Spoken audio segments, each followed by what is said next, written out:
তো নমস্কাৰ মৰমৰ ছাত্ৰ ছাত্ৰীসকল সকলোকে স্বাগতম জনাইছোঁ।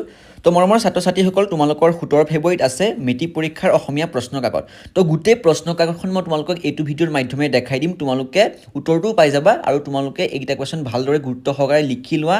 যদি তোমালোকৰ কুৱেশ্যন এনচাৰ ইয়াৰ পৰা কমন নাহে তোমালোকে পাছত আহি বেয়া কমেণ্ট কৰিবা, তোমালোকৰ নিজৰ ইচ্ছা। তো তোমালোকে কুৱেশ্যনকেইটা ভালদৰে গুৰুত্ব সহকাৰে চোৱা। তো আছামিজ ষ্টাডি ইনফোয়ে তোমালোকৰ মাজলৈ এনেকুৱা ধৰণৰ ইম্পৰ্টেণ্ট মেট্ৰিক আৰু হায়াৰ ছেকেণ্ডেৰী কাৰণে ভিডিঅ' বনাই থাকে। তোমালোকে চেনেলটো ছাবস্ক্ৰাইব কৰি ল'বা। ছাবস্ক্ৰাইব কৰাটো অতিকৈ গুৰুত্বপূৰ্ণ। ছাবস্ক্ৰাইব কৰিলেহে তোমালোকৰ নটিফিকেশ্যন হিচাপে আমাৰ ভিডিঅ'সমূহ পাই থাকিবা। তো এতিয়া আমি ভিডিঅ'টো ষ্টাৰ্ট কৰিছোঁ। তাৰ আগতে তোমালোকে আমাৰ হোৱাটছআপ চেনেলত জইন হ'বা, ডেছক্ৰিপশ্যনত লিংক দিয়া আছে। তো তোমালোকে তাত লেটেষ্ট যিখিনি আপডেট তোমালোকে অতি সোনকালে পাই যোৱা। তো এতিয়া আমি ষ্টাৰ্ট কৰোঁ, লেটছ ষ্টাৰ্ট।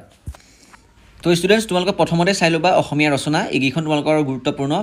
1 নম্বৰ হৈছে প্ৰিয় সাহিত্যিক, 2 নম্বৰ অসমৰ কুটিৰ শিল্প চাবা, ছ'চিয়েল মিডিয়া আৰু সমাজৰ ইয়াৰ প্ৰভাৱটো চাবা, আৰু পৰিৱেশ প্ৰদূষণ আৰু ইয়াৰ প্ৰতিকাৰ। এই 4খন তোমালোকে গুৰুত্বপূৰ্ণভাৱে চাবা, ঠিক আছে। এইকেইখন হৈছে ৰচনা। এই ৰচনাকেইখন তোমালোকে গুগলত চাৰ্চ কৰিলে পাই যাবা। পাছৰ তোমালোকে একেবাৰে সহজ কুৱেশ্যনকেইটা আহিলে কাইলৈ পৰীক্ষাত আহিব। নেৰিবা বান্ধৱ মোক জীৱনে মৰণে কবিয়ে জীৱনে মৰণে নেৰিবৰ বাবে কাক অনুৰোধ কৰিছে? তো উত্তৰটো হৈছে কবিয়ে ভগৱানক জীৱনে মৰণে নেৰিবৰ বাবে অনুৰোধ কৰিছে। এইটো সকলো ষ্টুডেণ্টে জানা এইটো কুৱেশ্যনৰ উত্তৰ।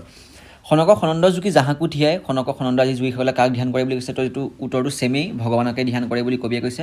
পৰীক্ষাত আহিলে তোমালোকে লিখি দিবা। পাছৰ কুৱেশ্যনটো যি সুধিলে তোমালোকৰ মাধৱদেৱে মুঠতে কিমানটা বৰগীত ৰচনা কৰিছে বুলি পণ্ডিতসকলে ঠাৱৰ কৰে? তো এইটো সকলোৱে জানিব পৰা নাজানিব পৰা। তো কৈ দিছোঁ 191টা বা 9×11টা। এইটো হৈছে তোমালোকৰ কি মাধৱদেৱৰ বৰগীত কেইটা ৰচনা কৰিছিলে, পণ্ডিতসকলে ঠাৱৰ কৰিছিলে। তাৰপাছত কুৱেশ্যনটো আহিলে বৰগীতৰ যিকোনো দুটা লক্ষ্য লিখা। তো তোমালোকৰ কুৱেশ্যনটো তোমালোকৰ বৰগীতৰ বৈশিষ্ট্য বুলি নিদি তোমালোকৰ বৰগীতৰ যিকোনো দুটা লক্ষ্য বুলি তোমালোকে দিব কুৱেশ্যনটো। তো উত্তৰটো তোমালোকে লিখিবা বৰগীতসমূহ শাস্ত্ৰীয় ৰাগতালযুক্ত গীত, খ হৈছে বৰগীতৰ ভাষা বৰ্যাৱলী। এই দুটা তোমালোকে চাই ল'বা। এই দুটা তোমালোকৰ পৰীক্ষাত আহিব, বৰগীতৰ যিকোনো দুটা তোমালোকৰ লক্ষ্য। পাছৰ কুৱেশ্যনটো কৈছে যে বৰগীতৰ মাধৱদেৱৰ যি বৰগীতসমূহ ঘাইকৈ কৃষ্ণৰ কোনটো চৰিত্ৰ পৰিস্ফুট হৈছে? তো উত্তৰটো হৈছে শিশু কৃষ্ণৰ লীলা বিষয়টো পৰিস্ফুট হৈছে। এইটো কুৱেশ্যন একেবাৰে চিম্পুল কুৱেশ্যন এনচাৰ।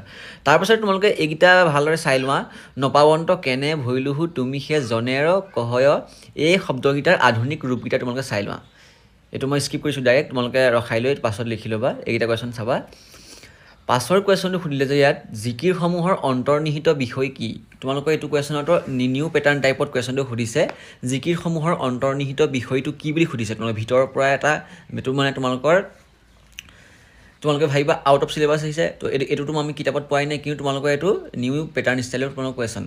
উত্তৰটো হৈছে ইছলাম ধৰ্মীয় ৰীতি নীতি আৰু তত্ত্বই ইয়াৰ অন্তৰ্নিহিত বিষয়। ভালেমান গীতত সংসাৰৰ অনিত্যতাৰ বৰ্ণনাও দাঙি ধৰা হৈছে। আৰু এইটো যি মই কৈছোঁ তোমালোকৰ উত্তৰটো তোমালোকে এইটো উত্তৰ ছেম টু ছেম পৰীক্ষাত আহিলে তোমালোকে লিখি দিবা জিকিৰসমূহ অন্তৰ্নিহিত বিষয়বস্তুটো। তো তাৰ পাছৰ কুৱেশ্যনটো তোমালোকৰ আহিলে জিকিৰসমূহৰ সৈতে কোনবিধ গীতৰ সাদৃশ্য দেখা যায়? তো উত্তৰটো হৈছে জিকিৰসমূহত প্ৰকাশিত সংসাৰৰ অনিত্যতা, ক্ষণভংগুৰতা আদি বিষয়ৰ সৈতে দেহ বিচাৰৰ গীতৰ সাদৃশ্য লক্ষ্য কৰা যায় বা হয়। এইটো হৈছে কি জিকিৰসমূহৰ সৈতে কোনবিধ গীতৰ সাদৃশ্য দেখা যায় বুলি যিটো কুৱেশ্যন সুধিছিলে। তো উত্তৰটো এইটো। পাছৰ কুৱেশ্যনটো আহিলে যে জাৰি গীতত কিহৰ ঘটনা বৰ্ণিত হৈছে? জাৰি শব্দৰ প্ৰকৃত অৰ্থ কি? এইটো বহুতো ষ্টুডেণ্টে জানে আৰু বহুতো ষ্টুডেণ্টে নাজানে। চ' তোমালোকে লিখি ল'বা। জাৰিসমূহত মূলত কৰুণ ৰসাত্মক গীত, ইয়াৰ মূলত অৰ্থ হৈছে বিলাপ। ইয়াত কাৰবালাত ঘটা হাছান হুছেইনৰ মৃত্যুৰ ঘটনা কি কোৱা হৈছিলে? বৰ্ণিত কৰা হৈছিলে ক'ত? জাৰি গীতৰ। তো এইটো কুৱেশ্যনৰ উত্তৰটো এইটো কুৱেশ্যন তোমালোকে নিউ পেটাৰ্ণ দেই, কিন্তু এইটো তোমালোকে ভালদৰে চাবা। পাছৰ কুৱেশ্যনটো আহিলে চাহ মিলনকে কিয় আজান ফকীৰ বুলি কোৱা হয়? এইটো কুৱেশ্যন তোমালোকৰ কিতাপত নাথাকিব, কিন্তু তোমালোকে এনেদৰে কুৱেশ্যনটো সুধিব যে চাহ মিলনকে কিয় আজান ফকীৰ বুলি কোৱা হয়? তো বহুতো ষ্টুডেণ্টে নাজানিব, তোমালোকে লিখি ল'বা উত্তৰটো। জনশ্ৰুতি অনুসৰি আজান ফকীৰেই পোনপ্ৰথমে অসমত আজান দি নামাজ পঢ়িবলৈ মুছলমান যিসকল লোক আছে তেওঁলোকক শিকাইছিল, আৰু সেইবাবে তেওঁক কি আজান ফকীৰৰ উপাধিটো দিয়া হৈছিলে। মানে আজান ফকীৰ বুলি কোৱা হয়, উপাধি নহয় একচুৱেলি, আজান ফকীৰ বুলি কোৱা হয়। অসমৰ মানুহে তেওঁক প্ৰিয় আজান ফকীৰ বুলি গণ্য কৰিছিল। তো এইটো কুৱেশ্যন ছেম টু ছেম লিখিব পাৰা, এইটো লিখিব পাৰা, নহ'লে তোমালোকে এইটোও লিখিব পাৰা যে অসমৰ স্থানীয় মানুহে আজান ঠাইৰ মানুহ হিচাপে গণ্য কৰা হেতুকে তেওঁক আজান ফকীৰ বুলি অভিহিত কৰিছিলে। চিম্পুল কুৱেশ্যনৰ চিম্পুল এনচাৰ। পাছৰ কুৱেশ্যনটো আহিলে সৈয়দ আব্দুল মালিকৰ কবিতা পুথি এখনৰ নাম লিখা। তো তোমালোকে বেডুইন লিখি দিবা। এইটো কুৱেশ্যন আহিব পৰীক্ষাত। তো ডাইৰেক্ট মই উত্তৰটোৱে কৰিছোঁ বেডুইন। মোগলসকলে অসমৰ ক'ত ভৰি দিছিলে? তো উত্তৰটো লিখিবা তোমালোকে সেউজীয়া দুবৰি বনত। এনেকৈ ডাইৰেক্ট চিম্পুলকৈ লিখিব পাৰা, নহ'লে তোমালোকে ভালদৰে সাজি লিখিলেও একো বেয়া নহয়, দেখিবলৈ ভাল লাগে। মোগলসকলে অসমত সেউজীয়া দুবৰি বনত ভৰি দিছিল বুলি তোমালোকে লিখিব পাৰা, নহ'লে অসমৰ সেউজীয়া দুবৰি বনত বুলি লিখিলে শুদ্ধ হ'ব। 1 নম্বৰত পাবা এইটোত।